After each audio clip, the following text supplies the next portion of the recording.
দুই মাকে নিয়ে লেখা ইচ্ছেদানার কবিতা। তুমি আমার অনুপ্রেরণা। তুমি শিখিয়েছ কিভাবে অল্পে খুশি থাকতে হয়।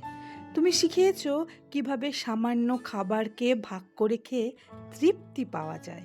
তুমি দেখিয়েছ কিভাবে একটি ছেঁড়া পোশাককে সেলাই করে লেস লাগিয়ে ডিজাইন করে ব্যবহার করা যায়।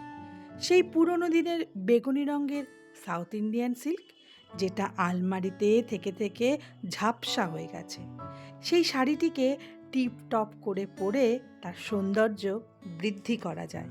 তুমি শিখিয়েছ সংসারে শান্তি বজায় রাখার জন্য কখনো কখনো নীরব থাকতে হয়। তুমি হাতে ধরে দেখিয়ে দিয়েছ খুব সামান্য উপকরণ দিয়েও সুস্বাদু রান্না করা যায়। তুমি দেখিয়ে দিয়েছ একজন গৃহবধূকে স্বাধীনভাবে বাঁচতে। তুমি সাহস জুগিয়েছ সংসার সন্তান সামলে আবার শিক্ষা গ্রহণ করতে। তোমার থেকে সত্যিই শিখেছি যে রাধে সে চুলও বাঁধে। ধন্যবাদ।